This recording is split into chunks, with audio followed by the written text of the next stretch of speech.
IBN TV భూమి వార్తలకు స్వాగతం. ప్రతిక్షణం అక్షర నిజం ఐబిఎన్ నైజం. ఈ రోజు వార్తల ముఖ్యాంశాలు.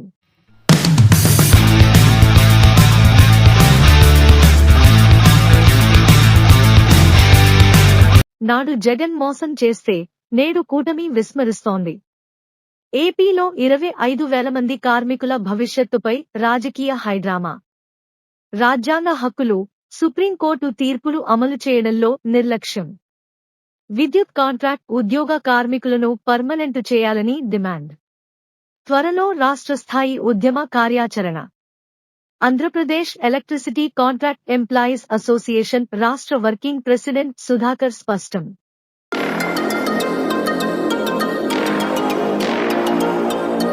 నాడు జగన్మోహన్ రెడ్డి పాదయాత్రలో నమ్మి ఓట్లేస్తే 5 ఏళ్లు వెట్టిచాకిరీ చేయించుకుని మోసం చేశారు.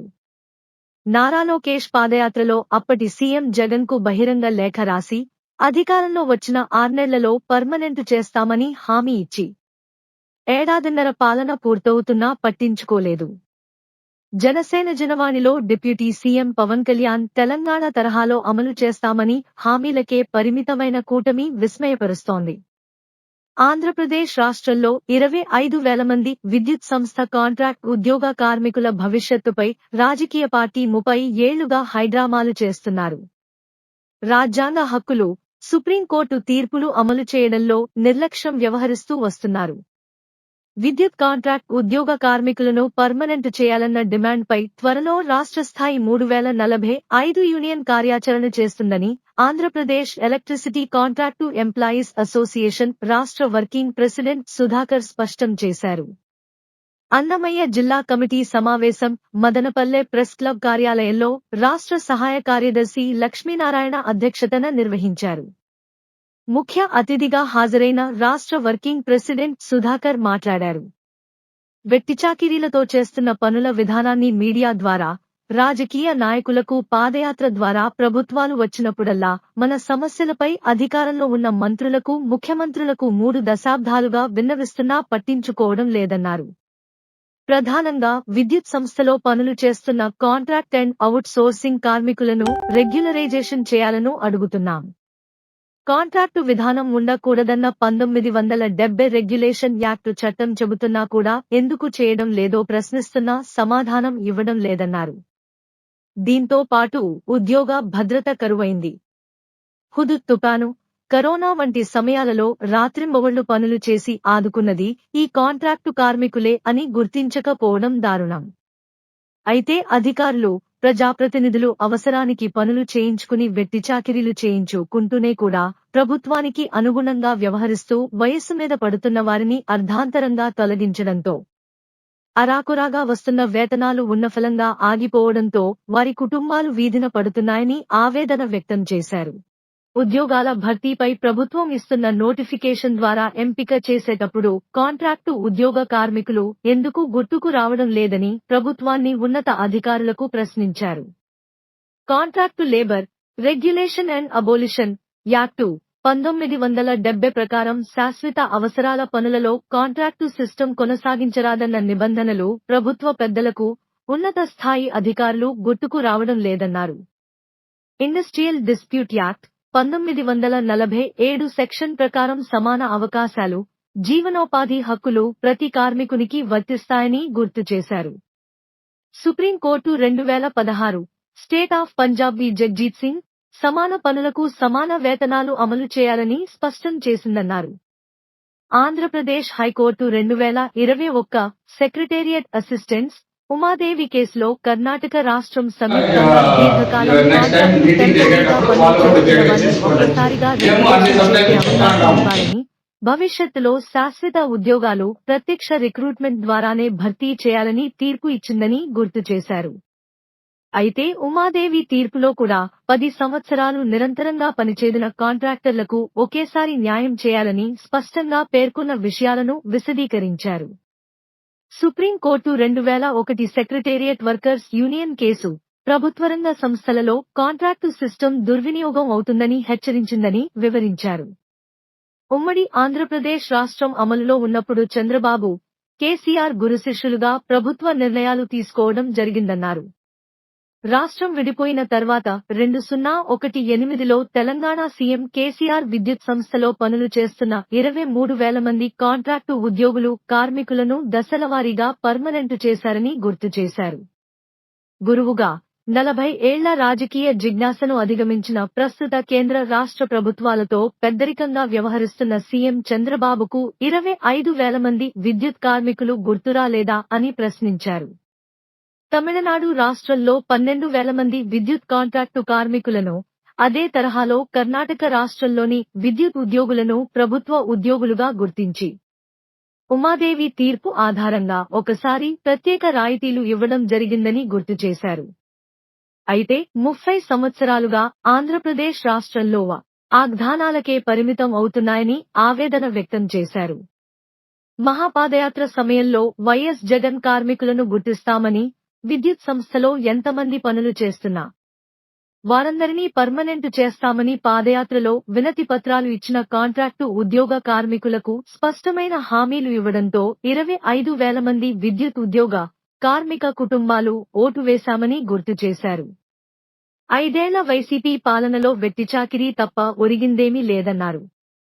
కరోనా సమయంలో ప్రాణాలను సైతం లెక్కచేయక రాత్రింబవళ్లు విధులు నిర్వర్తించామని, చాలా మంది కాంట్రాక్టు ఉద్యోగ కార్మికులు ప్రాణాలు కోల్పోయారని, ప్రభుత్వ గుర్తింపు కూడా లేదన్నారు. అనంతరం నారా లోకేష్ పాదయాత్రలో కడప కేంద్రంగా హామీ ఇస్తూ నాటి సీఎం జగన్కు బహిరంగ లేఖ రాశారని, అధికారంలో వచ్చిన వెంటనే రెగ్యులేషన్ చేస్తామని హామీలు ఇచ్చారని, ఏడాదిన్నర పాలన పూర్తవుతున్నా పట్టించుకోలేదన్నారు. జనసేన పార్టీ అధినేత పవన్ కళ్యాణ్ నిర్వహించిన జనసేన జనవాణిలో హామీ ఇస్తూ తెలంగాణలో థర్డ్ పార్టీ విధానం రద్దయినట్లే ఏపీలో కూడా అమలు చేసి విద్యుత్ సంస్థ కాంట్రాక్టు ఉద్యోగ కార్మికులకు న్యాయం చేస్తామని హామీ ఇచ్చారన్నారు. అనంతరం Andhra Pradesh electricity contract employees association 3045 union Madanapalle division నాయకులు యశ్వంత్, కార్యదర్శి రాజ్ కుమార్, పుంగనూర్ డివిజన్ అధ్యక్షుడు ఎం చంద్ర, కార్యదర్శి గంగాధర, కలికిరి డివిజన్ అధ్యక్షుడు భాస్కర్, 400 కేవీ సబ్స్టేషను అధ్యక్షుడు, జిల్లా నాయకులు కేవీఆర్, వేణు, సాంబా, కిరణ్ కలసి మీడియా సమావేశంలో పాల్గొన్నారు. వెట్టిచాకిరీకి గురవుతున్నటువంటి విషయాన్ని మనం మీడియా ద్వారా, అదేవిధంగా రాజకీయ నాయకులకి పాదయాత్ర ద్వారా, లేదు ప్రభుత్వాలు వచ్చినప్పుడల్లా అధికార ప్రతినిధిగా ఉన్నటువంటి అందరికీ కూడా మనం రిప్రజెంటేషన్లు ఇవ్వడం జరుగుతూనే ఉంది. 3 దశాబ్దాలు అవుతున్న విద్యుత్ సంస్థలో ఈ వెట్టిచాకిరీ అలాగే కొనసాగుతుంది. ప్రధానంగా గతంలో మనం పాదయాత్రలో వైఎస్ జగన్మోహన్ రెడ్డి గారితో నడవడం జరిగింది. 25,000 మంది కార్మికులు నమ్మి మనం ఓటేసాం, అప్పుడు మోసపోయాం. ఇప్పుడు గౌరవ మంత్రివర్యులు నారా లోకేష్ గారు కడపలో ఆర్టీపీపీ కేంద్రంగా మిమ్మల్ని అందరినీ రెగ్యులరైజ్ చేస్తారని చెప్పేసి కూడా హామీ ఇవ్వడం జరిగింది. అదేవిధంగా గౌరవ ఉప ముఖ్యమంత్రి వర్యులు కూడా శ్రీ పవన్ కళ్యాణ్ గారు కూడా మనకి జనసేన జనవాణి కార్యక్రమంలో వారిని కూడా కలవడం జరిగింది. మనం ప్రధానంగా ఈ విద్యుత్ సంస్థలో ఎందుకు రెగ్యులరైజేషన్ చేయమని అడుగుతున్నాం. రెగ్యులర్ పని ప్రదేశాల్లో కాంట్రాక్ట్ సిస్టమ్ ఉండకూడదని చెప్పేసి 1917 రెగ్యులేషన్ అబాలిషన్ యాక్ట్ చట్టం చెబుతున్నా కూడా చట్టాన్ని ఇంప్లిమెంటేషన్ చేయడం లేదనేది ప్రధానంగా మనం చెప్తున్నాం. అదేవిధంగా ఈ ఇండస్ట్రియల్ డిస్ట్రిబ్యూట్ యాక్ట్లో ఉన్నటువంటి ఉద్యోగ భద్రత ఏదైతే విద్యుత్ సంస్థలు ఉందో ఆ ఉద్యోగ భద్రత ఈరోజు కరువైంది. ఎందుకంటే ప్రభుత్వాలు మారినప్పుడల్లా విద్యుత్ కార్మికులందరినీ కూడా తొలగిస్తూ వస్తున్నారు. వారు నైపుణ్యం కలిగి హుదూద్ తుఫాను, తిత్లీ తుఫాను, కరోనా లాంటి కష్ట సమయాల్లో పనిచేసి కూడా ప్రభుత్వాలు మారినప్పుడల్లా బెదిరింపులు గురవుతున్నారు. అవసరం అనుకుంటే అధికారులు కూడా ఎవరైతే పని ఒత్తిడి తట్టుకోలేనటువంటి కార్మికుల్ని తొలగిస్తామని చెబుతున్నారు. వయసు రీత్యా వాళ్ళ వయసు అయిపోయింది కాబట్టి నువ్వు 45 ఏళ్ళు 50 ఏళ్ళు పనిచేసావు, ఇప్పుడు నువ్వు పైకి ఎక్కలేకపోతున్నావు కాబట్టి నేను ఏదో ఒక సాకు పెట్టి నేను తొలగించడం, అధికారులను వాడుకోవడం, ప్రజాప్రతినిధులను వాడుకోవడం, ఈ విధంగా వాడుకొని వెట్టి చాకరీ చేయించుకుంటా కూడా కార్మికులను తొలగిస్తూ వెళ్తున్నాం. దాన్ని ఎక్కడికక్కడ తిరిగిలో కోల్పోయిందిగా మనం ఖండిస్తూనే వస్తున్నాం. రాజకీయ పార్టీలకైతేనేమి, కార్మిక సంఘాలకైతేనేమి, రెగ్యులర్ కార్మిక సంఘాలకైతేనేమి ప్రతి ఒక్కరు కూడా మనం చెప్తూనే ఉన్నాం, ఇది తప్పు.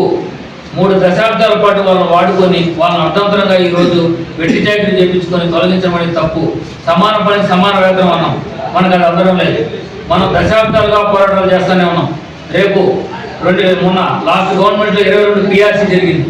పిఆర్సీలో 2% అంటే 200 రూపాయల జీతం పెంచారు. అదే రెగ్యులర్ పని ప్రదేశాల్లో పనిచేస్తున్నటువంటి వారికి వేతనాలు ఎంత ఇస్తున్నారో వాళ్ళ యొక్క జీతాలు ట్యాక్స్ రూపంలోనే మొత్తం సగం జీతం వెళ్ళిపోతాయి. అంటే వాళ్ళ జీతాలు ఏ స్థాయికి పెంచుకుంటున్నారో చూడండి. మళ్ళీ ఇప్పుడు కూడా రేపు 26 పిఆర్సీ ఉంది. కార్మికులు ఒక భయాందోళన మొదలైంది, ఏం జరుగుతుందో ఏమో, రేపు పిఆర్సీలో ఏం జరుగుతుందో ఏమో అని.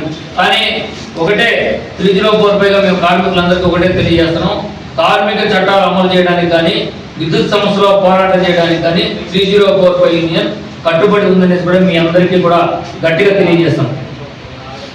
అదేవిధంగా అన్ని జిల్లా కేంద్రాల్లో సమావేశం పెట్టి సమావేశంలో కార్మికులందరికీ ఒకటే తెలియజేస్తాం, ఇక రాబోయేటువంటి పిఆర్సీ నోటిఫికేషన్కి సంబంధించి ప్రభుత్వ పెద్దలతో ఒకసారి మాట్లాడి రాబోయేటువంటి నెలలో 3045 రాష్ట్ర కమిటీ సమావేశం ఏర్పాటు చేసుకుని మన యొక్క కార్యాచరణ ఏ విధంగా ఉంటుంది, ప్రభుత్వంతో ఏ విధంగా మాట్లాడాల్సి వస్తుంది, రాజ్యాంగ పరంగా మనకున్నటువంటి హక్కులు ఏంటి, మనం ఏ విధంగా పోరాటం చేయగలము అన్న దాని మీద ఖచ్చితంగా పోరాడి న్యాయం చేసే దిశగా మీ అందరికి కూడా వెళ్తామని చెప్పేసి కూడా మీ అందరికి సభాముఖంగా తెలియజేస్తున్నాం. ఈరోజు ఇక్కడికి మీకు నాయకులందరినీ కూడా ఎందుకు పరిచయం చేస్తున్నామంటే, ఇంతకుముందు ఆర్టికల్ మనకి ఏదైతే 19(1) దీని ప్రకారం మనం ఒక రాజ్యాంగంలో మనకున్నటువంటి హక్కుల ప్రకారం యూనియన్ని ఏర్పాటు చేసుకునే హక్కు ఉంది. కానీ యూనియన్ ఏర్పాటు చేసుకున్న తర్వాత సంస్థలో రెగ్యులర్ ఎంప్లాయీస్తో మాత్రమే మాట్లాడుతున్నారు ప్రతి పిఆర్సీ సమయంలో.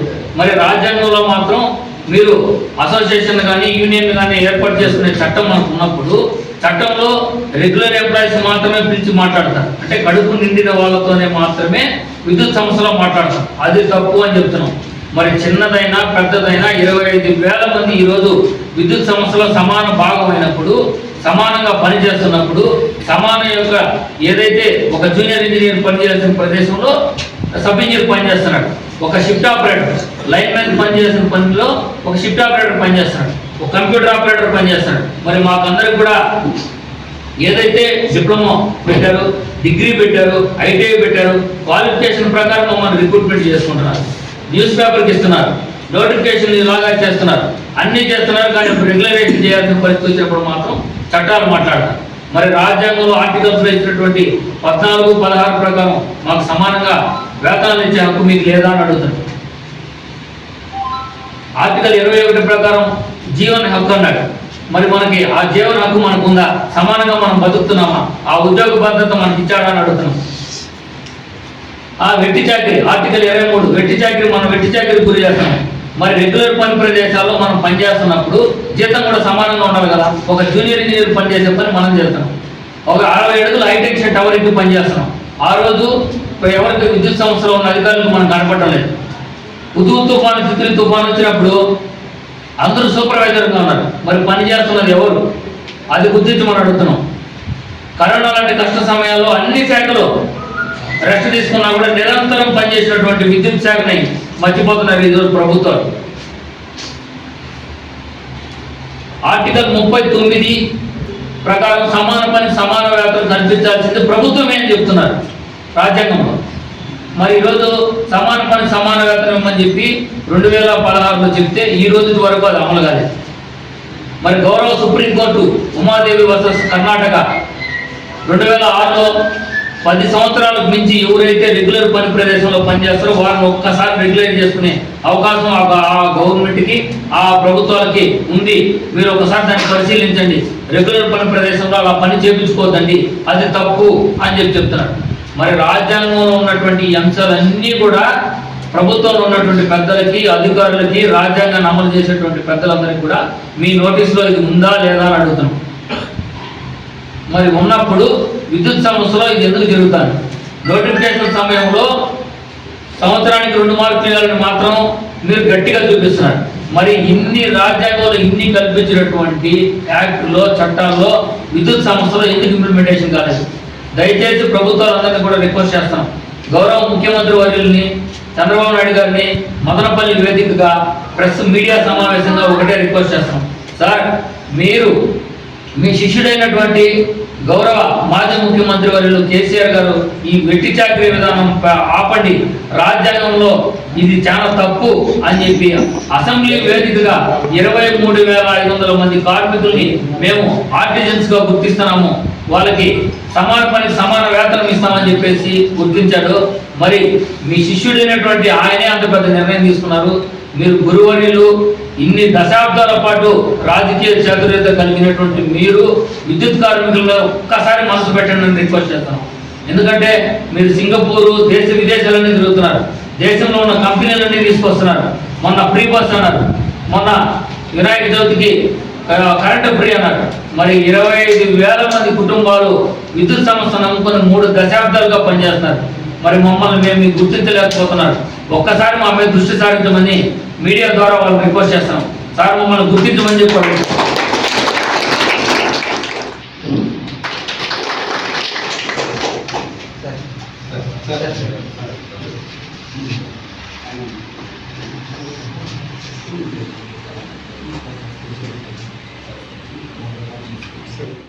స్వాగతం.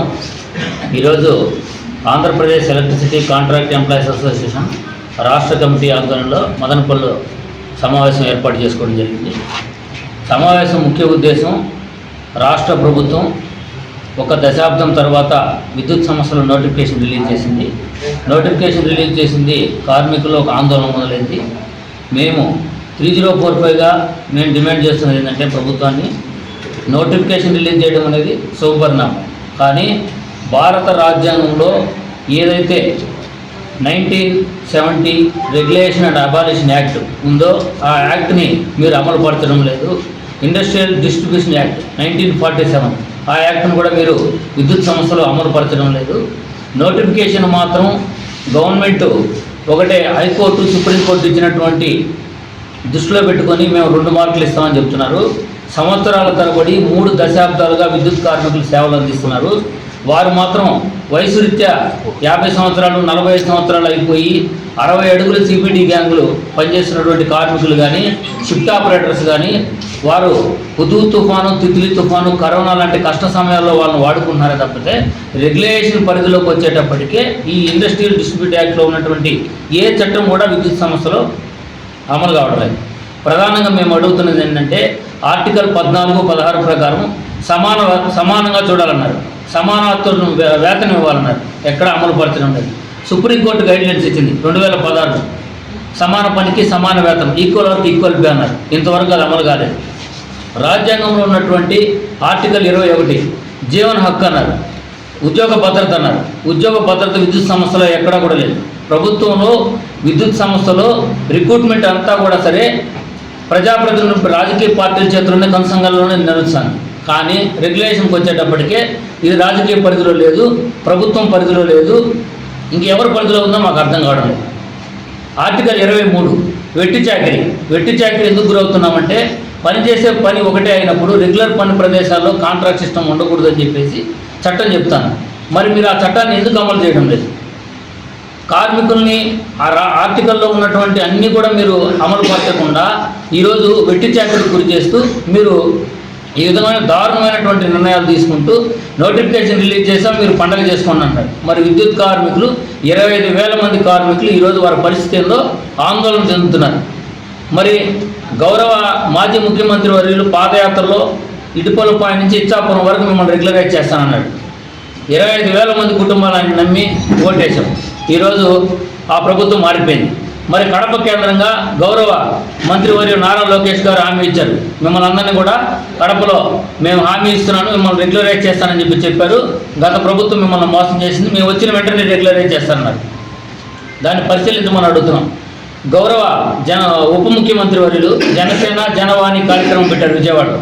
అక్కడ కూడా చెప్పారు, తెలంగాణలో 25,000 మందికి డైరెక్ట్ పేమెంట్ ఇచ్చి 3వ పార్టీ విధానాన్ని రద్దు చేస్తాను, ఈ వెట్టి చాకరీకి మేము విముక్తి కలుపుతున్నాం అని చెప్పి తెలంగాణలో హామీ ఇచ్చారు. దాని దృష్టికి తీసుకెళ్ళినప్పుడు తెలంగాణ తరహాలో మిమ్మల్ని పరిశీలించి న్యాయం చేస్తానన్నారు. మరి ఈ రోజు వరకు కూడా జనసేన జనవాణి ప్రశ్నిస్తానని చెప్పినటువంటి ఉప ముఖ్యమంత్రి గారు మా సమస్యను పరిశీలించమని అడుగుతున్నాం. ఈరోజు రాష్ట్ర వ్యాప్తంగా అన్ని జిల్లా కేంద్రాల్లో మేము సమావేశాలు ఏర్పాటు చేసుకున్నాం. 3045 యూనియన్ రాష్ట్ర కమిటీ సమావేశం వచ్చే నెల సమావేశం ఏర్పాటు చేసుకొని మా తదుపరి కార్యాచరణ కూడా ప్రకటిస్తామని చెప్పేసి కూడా తెలియజేస్తాం. Thank you.